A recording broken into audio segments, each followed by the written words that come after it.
Hello, नमस्कार दोस्तों। मेरा नाम राहुल सागर है और स्वागत है आप सभी का आपके अपने YouTube channel study with Rahul Sagar में। देखिए दोस्तों, इस वीडियो के अंदर टीजीटी रिजल्ट्स को लेकर के जितने भी डाउट्स हैं आपके, उन सभी को क्लियर करने वाला हूं और साथ ही साथ उससे जुड़े हुए हर एक टॉपिक को, जैसे कि डीओई का क्लैरिफिकेशन को लेकर के काफ़ी सारे बच्चों के क्वेश्चन आ रहे थे कि जिसकी वजह से जो टीजीटी के रिजल्ट्स हैं वो रुके हुए हैं, उसको लेकर के बात करूंगा। साथ ही साथ जो सीटेट का जो इशू को लेकर के, सीटेट के इशू को लेकर के या सीटेट के स्कोर को लेकर के जो एक कोर्ट केस हुआ पड़ा है, जिसकी वजह से आपके जो टीजीटी के रिजल्ट्स हैं वो होल्ड पर हैं, उसको लेकर के बात करूंगा। वो केस सॉल्व हुआ है या नहीं हुआ है, क्या सारी चीजें हैं और आपको टीजीटी के रिजल्ट्स कब तक देखने के लिए मिल सकते हैं, इन सारी चीजों को लेकर के बात करने वाला हूँ। वीडियो में लास्ट तक बना रहिएगा। आपको हर एक पॉइंट, यानी कि शुरुआत से मैं स्टार्ट करूंगा, थोड़ा वीडियो लंबा भी हो सकता है, ठीक है ना। तो आप वीडियो थोड़ा लास्ट तक देखिएगा जिससे कि आपको पता चले हर एक पॉइंट के बारे में। ठीक है दोस्तों, तो चलिए वीडियो की शुरुआत करते हैं। वीडियो की शुरुआत करने से पहले लेकिन आप सभी से एक छोटी सी रिक्वेस्ट है, अगर आपने अभी तक हमारा यूट्यूब चैनल सब्सक्राइब नहीं किया है तो प्लीज़ हमारे यूट्यूब चैनल को सब्सक्राइब कर लीजिए और बेल आइकन को भी प्रेस कर लीजिएगा, ताकि जो हमारी आने वाली लेटेस्ट अपडेट्स हैं उनको आप आसानी से देख सकें। इस वीडियो के डिस्क्रिप्शन बॉक्स में आपको एक टेलीग्राम ग्रुप का लिंक भी मिल जाएगा, आप चाहें तो उसे भी फॉलो कर सकते हैं। आप यकीन मानिए, वो टेलीग्राम ग्रुप आपके लिए बहुत बेनिफिशियल होने वाला है, क्योंकि डीएसएसबी के द्वारा प्रोवाइड करेगी हर एक लेटेस्ट या ऑफिशियल अपडेट को हम आपको सबसे पहले हम वहीं पर उसको प्रोवाइड कराते हैं। डी ट्रिपल एस बी के द्वारा प्रोवाइड कराएगी हर एक ऑफिशियल अपडेट, या फिर कोई अनऑफिशियल अपडेट या कोई ऐसी जानकारी जो मुझे मेरे सीक्रेट रिसोर्सेज के थ्रू मिलती है, मैं उसे आपको सबसे पहले प्रोवाइड वहीं पर कराता हूँ। ठीक है, यकीन मानिए बहुत बेनिफिशियल होने वाला है आपके लिए वो टेलीग्राम ग्रुप। ठीक है, तो आप उसे फॉलो कर ही लीजिए। सबसे पहले आप सभी लोगों को बता दूं कि टीजीटी रिजल्ट्स को लेकर के बच्चे काफी लंबे समय से जा ही रहे हैं और टीजीटी या डीएसएसबी डिपार्टमेंट के द्वारा बच्चों को अलग अलग डेट अब तक दी जा चुकी है। और उसके बाद कुछ काफी लंबे समय के बाद इनके द्वारा एक ट्वीट किया गया था, जिसमें हमें पता चला था कि सीटेट के स्कोर को लेकर के कुछ इशू बना हुआ है, जो मामला कोर्ट केस के अंदर है। अब ये कोर्ट केस का मामला कौन सा था? ये था Chhaya versus the state of Maharashtra. अगर आपको नहीं पता है तो मैं इसको पहले भी कई बार डिस्कस कर चुका हूं अपने वीडियोस के अंदर में। जिन लोगों को इस मामले को लेकर के जानकारी है तो वो वीडियो को थोड़ा ना आगे बढ़ा लीजिएगा, क्योंकि आगे आपके काम की चीजें हैं, लेकिन मैं सबसे पहले आपको आपका बेस बना करके चलता हूँ। मतलब आपको पता होना चाहिए, जिन लोगों को नहीं पता है कि वो ये जो सारा मामला टीजीटी रिजल्ट्स को लेकर के फंसा हुआ है, वो क्यों फंसा हुआ है। ठीक है, तो मैं सारा मामला पहले स्टार्टिंग से ही बता करके चलता हूँ कि ये Chhaya versus the state of Maharashtra का जो केस था वो था क्या। ठीक है, ठीक है दोस्तों, तो चलिए जान लेते हैं इस कोर्ट केस को पूरा कंप्लीट तरीके से। देखिए, ये केस था क्या? Chhaya versus the state of Maharashtra. ये मेनली एक महाराष्ट्र के अंदर शिक्षक भर्ती आई थी, ये उसी से जुड़ा हुआ मामला है। ठीक है, ये विवाद किस चीज को लेकर के था? ये विवाद इस बात पर था कि क्या रिजर्व्ड कैटेगरी के जो उम्मीदवार होते हैं, रिजर्व्ड कैटेगरी के उम्मीदवार यानी कि जैसे ओबीसी हो गया हमारा, एससी एसटी, ठीक है ना, ईडब्ल्यूएस वगैरह, ये सभी जो है जिन्होंने टेट क्वालिफाई मार्क्स में छूट ली है। मतलब अब होता क्या है, आप सभी को पता है कि जितने भी रिजर्व्ड कैटेगरी के कैंडिडेट्स होते हैं उनको पात्रता परीक्षा में भी रिलैक्सेशन मिलता है। ठीक है, जैसे हम कह सकते हैं जैसे कि अनरिजर्व्ड कैटेगरी के लिए जो क्वालिफाइंग मार्क्स होते हैं वो 90 होते हैं और बाकी के लोगों के लिए कुछ कम होते हैं, जैसे ओबीसी के लिए 82 है और एससी एसटी के लिए उससे भी कम होता है। ठीक है, तो उन्हें जो जिन लोगों ने इस टेट के क्वालिफाइंग मार्क्स में छूट ली है, वो क्या मुख्य मेरिट लिस्ट में जनरल यानी कि ओपन कैटेगरी की जो सीट होती है उन पर दावा कर सकते हैं या नहीं? ये पूरा मामला इसी बात पर था। ठीक है, जो कैंडिडेट्स टेट में रिजर्वेशन ले चुके हैं, क्या वो जब फाइनल मेरिट लिस्ट बनती है किसी भी वैकेंसी की, तो क्या वो ओपन कैटेगरी की सीटों पर दावा कर सकते हैं या नहीं? रिजर्व्ड कैटेगरी जो कैंडिडेट्स हैं, ये पूरा मामला था Chhaya versus state of Maharashtra. ठीक है, अब इसी केस को लेकर के जो फैसला मुंबई हाई कोर्ट के द्वारा लिया गया था 14 फरवरी 2025 को, मुंबई हाई कोर्ट के द्वारा क्या कहा गया था? हाई कोर्ट ने उम्मीदवारों की याचिका को खारिज करते हुए कहा था कि जो टेट है वो केवल पात्रता परीक्षा नहीं है। कोर्ट का मानना था कि जो टेट है यानी कि टीचर एलिजिबिलिटी टेस्ट केवल एक क्वालिफाइंग परीक्षा नहीं है बल्कि भर्ती प्रक्रिया का एक महत्वपूर्ण हिस्सा और बेंच मार्क है, ये कहना था आपके मुंबई हाई कोर्ट का। ठीक है, अब उसके बाद कोर्ट ने ये फैसला सुनाया था कि यदि किसी रिजर्व्ड कैटेगरी के उम्मीदवार ने टेट के अंकों में 5% यानी कि जो भी उनका क्राइटेरिया होता है छूट का, रिलैक्सेशन का, अगर उन्होंने वो छूट ली है तो वो बाद में जो भी मेन परीक्षा होती है जैसे फाइनल मेरिट जो बनती है उसमें अधिक अंक ला करके, जैसे मान के चलो वो अपनी कैटेगरी यानी कि अनरिजर्व्ड कैटेगरी में अगर वो अनरिजर्व्ड कैटेगरी के कैंडिडेट के बराबर नंबर या उससे ज्यादा नंबर ले आता है तो क्या, तो वो उन सीटों पर दावा नहीं कर सकता है, ये कहना था मुंबई हाई कोर्ट का।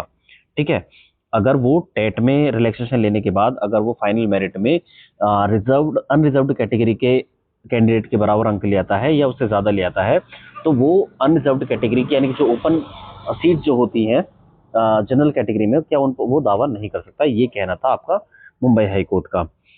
इसने हाईकोर्ट ने कुछ पुराने फैसलों और सरकारी प्रस्तावों का हवाला देते हुए कहा था कि छूट यानी कि रिलैक्सेशन लेने के बाद उम्मीदवार को अपनी ही श्रेणी में रहना होगा, ये मुंबई हाईकोर्ट के द्वारा कहा गया था। अब सुप्रीम कोर्ट ने इस पूरे फैसले को बदल दिया है। जो सुप्रीम कोर्ट ने, जब ये सुप्रीम कोर्ट के अंदर ये केस गया तो इसका एक फैसला सुनाया गया था 23 मार्च 2026 को। मुंबई हाई कोर्ट के इस आदेश को सुप्रीम कोर्ट ने गलत ठहराया और उसे रद्द कर दिया। कब? और 23 मार्च 2026 को एक फैसला सुनाता है सुप्रीम कोर्ट। वो फैसला था क्या? इस सुप्रीम कोर्ट ने ये कहा था कि जो टेट है यानी कि जो आपकी पात्रता परीक्षा होती है वो केवल और केवल एलिजिबिलिटी के लिए है, ना कि अंतिम चयन के लिए या ना कि फाइनल सिलेक्शन के लिए। ठीक है, तो सुप्रीम कोर्ट के द्वारा क्या क्या चीजें कही थी उसको आप देखेंगे तो यहाँ पर ये सारा डेटा सुप्रीम कोर्ट का है। सुप्रीम कोर्ट के द्वारा क्या फैसला लिया गया था, इसमें जो जस्टिस थे पीसी नरसिम्हा और जस्टिस आलोक आराधे की बेंच ने छाया वर्सेस स्टेट ऑफ महाराष्ट्र में कुछ नए या कुछ ऑर्डर दिए थे, जैसे कि पात्रता बनाम मेरिट। इन्होंने कुछ टॉपिक्स पर बात की थी, eligibility versus merit. Supreme court ने कहा था कि जो टेट होता है, टेट के जो अंक होते हैं उनमें मिलने वाली जो छूट होती है वो केवल एलिजिबिलिटी के लिए है, यह उम्मीदवार की अंतिम मेरिट को प्रभावित नहीं करती है, ये कहना था सुप्रीम कोर्ट का। उसके बाद ओपन कैटेगरी पर अधिकार, यदि कोई भी आरक्षित श्रेणी का उम्मीदवार यानी कि कोई भी रिजर्व्ड कैटेगरी का एससी एसटी ओबीसी का उम्मीदवार मुख्य परीक्षा के मामले में या मुख्य परीक्षा में इतने अंक लाता है कि वह जनरल कैटेगरी के कट ऑफ को पार कर जाए तो उसे वो जनरल सीट दे दी जानी चाहिए, ये कहना था सुप्रीम कोर्ट का। ठीक, उसके बाद कोर्ट ने स्पष्ट किया कि जब तक भर्ती नियमों में स्पष्ट रूप से मना ना किया गया हो तब तक वो अधिक अंक लाने वाले आरक्षित उम्मीदवार को जनरल श्रेणी में माइग्रेट होने से नहीं रोका जा सकता है। इनका कहने का मतलब ये था कि जो ओपन कैटेगरी जो सीट होती हैं वो सभी के लिए ओपन होती हैं, चाहे वो रिजर्व्ड कैटेगरी के कैंडिडेट ही क्यों ना हो। ठीक है, तो ये सारा मामला था आपका महाराष्ट्र शिक्षक भर्ती को लेकर के, और इसी चीज को लेकर के काफी लंबे समय से जो आपके टीजीटी के रिजल्ट्स हैं वो फंसे हुए हैं। ठीक है, आपको अब ये कोर्ट केस समझ आ गया है।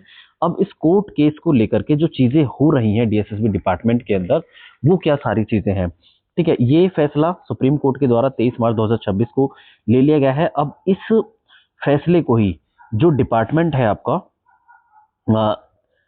डीएसएसबी या डीओई डिपार्टमेंट बोल सकते हैं, अब इसी वर्डिक्ट को, अब सुप्रीम कोर्ट का जो ये वर्डिक्ट आया है 23 मार्च 2026 वाला, इसी वर्डिक्ट को ही डिपार्टमेंट ने अपने विचार में ले लिया है। कहने का मतलब यह है कि अब इसी को औपचारिक रूप से मान लिया गया है। इनकी लीगल सेल के द्वारा, जो भी इनकी लीगल सेल होती है या लीगल ऑफिस होता है, उसके द्वारा ये पूरी जांच पड़ताल के बाद ही इस निर्णय को इम्प्लीमेंट करने के लिए जो मंजूरी है वो दे दी गई है। इम्प्लीमेंट तो करा ही जाता क्योंकि सुप्रीम कोर्ट का ऑर्डर है, तो सुप्रीम कोर्ट का ऑर्डर मानने के लिए बाध्य होते हैं। तो ये बेसिक सी चीज है कि ये जो ऑर्डर है वो मान लिया गया है डीएसएसबी डिपार्टमेंट के द्वारा, या हम एक तरीके से कह सकते हैं डीओ डिपार्टमेंट के द्वारा, जो इस चीज को या इस वर्डिक्ट को मंजूरी दे दी गई है। ठीक है, और नेक्स्ट चीज क्या है, अब जो भी एडमिनिस्ट्रेटिव डिपार्टमेंट है डीओ डिपार्टमेंट का, अब वो क्या है, वो इसी चीज पर जो भी रिवाइज्ड ये जो क्राइटेरिया आया है अब इसी चीज को फॉलो करने के लिए जो काम है वो कर रहा है, उसके लिए मतलब ये कब से लागू किया जाए, कब से इम्प्लीमेंट किया जाए, ये सारी चीजें जो हैं वो काम कर रहा है। लेकिन इसी चीज को लेकर के अब टीजीटी उर्दू और टीजीटी जो पंजाबी के जो सेलेक्टेड कैंडिडेट्स हैं उनको लेकर के थोड़ा ना थोड़ा जो प्रोसेस है वो जटिल हो गई है। हाँ, एक काफी सारे लोगों का ये क्वेश्चन होगा कि क्या जो पहले सेलेक्टेड हो चुके हैं बच्चे, क्या उन पर इस वर्डिक्ट का प्रभाव पड़ेगा या नहीं पड़ेगा। तो मैं आपको बता दूं, एक बार जब आप सेलेक्ट हो जाते हैं, चाहे वो किसी भी पोस्ट पर हो, तो आपके ना फंडामेंटल राइट्स जो हैं वो एक तरीके से इमर्ज हो जाते हैं। तो बहुत ना के बराबर चांसेस हैं, अगर कुछ लीगल ऐसा इशू बन जाता है कि आपको निकाला जा सकता है। अदरवाइज 99% चांसेस यही रहेंगे कि आपकी नौकरी पर कोई भी खतरा नहीं होगा, जितने भी सेलेक्टेड कैंडिडेट्स हैं। तो आप बेफिक्र होकर के काम कीजिए, ठीक है। बाकी होप शो देखते हैं आगे क्या होता है क्या नहीं होता है। और हाँ, एक चीज और कि इस वर्डिक्ट को जो भी लॉ डिपार्टमेंट होता है इनका, वहां से मंजूरी मिलने के बाद एक हाई कमान की जो बैठक बोल सकते हैं, हाई कमान की बैठक के बाद ही इसको इस फाइल को फाइनल जो एग्जीक्यूटिव सैंक्शन होता है उसके लिए भेज दिया गया है। और जो मेन चीज बची हुई है अभी भी, वो है डीओई की जो डायरेक्टर मैडम है उनकी अभी भी फिलहाल उनके साइन वगैरह रह चुके हैं अभी इस फाइल में, तो उनकी अभी मंजूरी बाकी है। अब जैसे ही डीओई की जो डायरेक्टर मैडम है, जैसे ही वो इस फाइल को लेकर के प्रोसेस कर देती हैं या इस पर साइन वगैरह या उनकी मंजूरी मिल जाती है, तो उसके बाद जो आपके टीजीटी रिजल्ट्स को लेकर के जो प्रोसेसिंग है वो स्टार्ट हो जाएगी। और होप सो ये चीजें जल्दी ही आपको देखने के लिए मिल जाएं, ठीक है। अच्छा, एक चीज और है, क्योंकि थोड़ा ना रिक्रूटमेंट रूल्स जब मॉडिफाई होते हैं तो थोड़ा समय लगता है। अब देखते हैं वो कितना समय लेते हैं। हाँ, लेकिन हाँ, ये एक चीज सुनने में आ रही है, आप मिनिमम अगर मैं एक अनुमान लगाऊं तो मिनिमम आप 1 महीना मान सकते हैं, या इससे भी थोड़ा कम मान सकते हैं, या इससे थोड़ा ज्यादा मान सकते हैं, क्योंकि चीजें जब लीगली वर्क करती है तो उनमें थोड़ा समय भी लग सकता है, ठीक है। तो थोड़ा पेशेंस बना करके रहिए, क्योंकि डिपार्टमेंट ये चाहता है कि इस भर्ती को जल्दी से जल्दी प्रोसेस किया जाए। क्योंकि अगर वो कोई भी कदम उठाएगा, तो वो कदम कोई ऐसा ना उठा ले ताकि आगे भी कोई ना कोई लीगल एक्शन लेना पड़े, या आगे भी कोर्ट केस वगैरह के पचड़े में वो फंसे। तो कुछ इस तरीके से वो सावधानी से काम कर रहा है ताकि आगे चीजें ना बिगड़े, ठीक है। तो आपके रिजल्ट्स की अगर मैं बात करूं तो रिजल्ट्स आपके जो हैं, जैसा कि इन्होंने अप्रैल से लेकर के जून वाले फेज में बोला था, तो मई चल रहा है। आ, ऐसी उम्मीद है, ऐसी संभावना है कि आपके रिजल्ट्स जून में आ सकते हैं। अगर जून में नहीं आते हैं तो जुलाई के स्टार्टिंग में आप मान करके चल सकते हैं कि आपके जो रिजल्ट की प्रोसेस है वो, हालांकि जुलाई रेयर चांस है, जून में भी आ सकते हैं, जुलाई भी में भी आ सकते हैं, संभावना है। एग्जैक्ट डेट नहीं बता रहा हूँ, आगे क्या होता है क्या नहीं मिलता है, अगर कुछ भी अपडेट मिलते हैं तो मैं आपको इस यूट्यूब चैनल के माध्यम से प्रोवाइड करा दूंगा। और साथ ही साथ आपका जो टेलीग्राम ग्रुप है आप उसे ज्वाइन कर लीजिए, क्योंकि जो भी लेटेस्ट अपडेट आती है तो मैं उसे आपको सबसे पहले वहीं पर दे देता हूँ, ठीक है दोस्तों। तो आप उसे फॉलो कर लीजिएगा अगर आपको यही सारी चीजें चाहिए। तो ये सारी चीजें हो गई। अगर आपका कोई भी क्वेश्चन है तो आप मेरे से कमेंट सेक्शन में पूछ सकते हैं। मैं जल्दी कोशिश करूंगा कि आपके जितने भी डाउट्स हैं वो क्लियर किए जा सके। और हालांकि मैं चीज़ों को लेकर के मैं पहले भी टेलीग्राम ग्रुप पर बात कर चुका हूँ।